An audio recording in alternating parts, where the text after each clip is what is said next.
अस्सलामुअलैकुम। कुछ करने के 30 मिनट बाद वालिदैन के अकलौते बेटे और 2 बहनों के अकलौते पढ़े लिखे भाई जुनैद का अपने मोहल्ले के एक नौजवान से झगड़ा हो गया। हाथापाई हुई और कुछ गालियों का तबादला भी हुआ।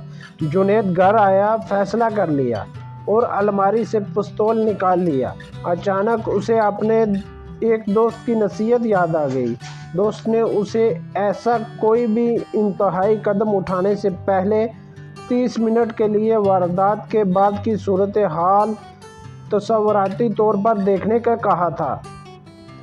जुनैद ने तस्वर में अपने दुश्मन के सर में 3 गोलियां फायर करके उसे अब्दी नींद सुला दिया। 1 घंटे बाद वो गिरफ्तार हो गया। गिरफ्तारी के वक्त उसके वालिदैन और 2 बहनें फूट फूट कर रो रही थी। उसकी मां बेहोश हो गई। मुकदमा शुरू हुआ तो घर खाली होना शुरू हो गया।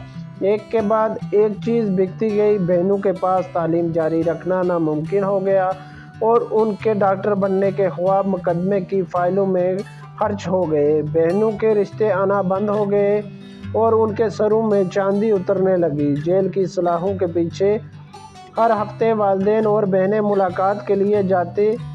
बहनों का एक ही सवाल होता कि भैया अब हमारा क्या होगा, हम अपने भाई के बिस्तर पर किसे सुलाएंगी, हम भाई के नाज कैसे उठाएंगी। भाई के पास कोई जवाब नहीं होता। फैसले का दिन आया और जुनैद को सज़ाए मौत हो गई। सज़ाए मौत की तारीख मुकर्रर हो गई। 25 मिनट गुजर चुके थे और जुनैद के जिस्म पर लर्ज़ा तारी हो चुका था।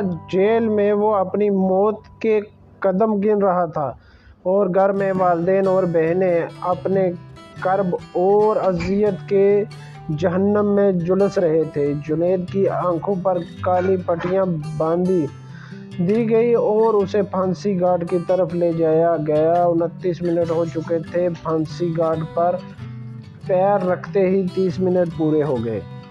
जुनैद पसीना पसीना हो चुका था। उसके जिस्म में कपकपी तारी थी। उसने पिस्तौल वापस अलमारी में रख दिया। उसने मेज से अपनी बहनों की 2 किताबें उठाई और बहनों के पास चला गया। बहनों को मुखातिब करते हुए कहा कि मेरी प्यारी बहनों, तुम्हारे पढ़ने का वक़्त हो गया है। खूब दिल लगा कर पढ़ो क्योंकि तुम्हें डॉक्टर बनना है। चंद माह बाद जुनैद एक बैंक में अच्छी पोस्ट पर मुलाजिम हो गए। जुनैद की दोनों बहनें डॉक्टर बन गई। वो एक कामयाब और भरपूर ज़िंदगी गुजार रहे हैं। इन 30 मिनट की तस्वुराती वारदात और 30 मिनट के मुकदमे की कार्रवाई ने एक पूरे घर को उजड़ने से बचा लिया। आप अपनी ज़िंदगी में ये 30 मिनट अपने लिए ज़रूर बचा के रखिएगा। ये 30 मिनट की तस्वुराती अज़ियत आपको ज़िंदगी भर की अज़ियत से बचा लेगी। मज़ीद ऐसी अच्छी वीडियो के लिए मेरे चैनल को सब्सक्राइब करें और साथ ही बेल आइकन के बटन को प्रेस करें ताकि मेरी वीडियो सबसे पहले आपको मिल सके। शुक्रिया।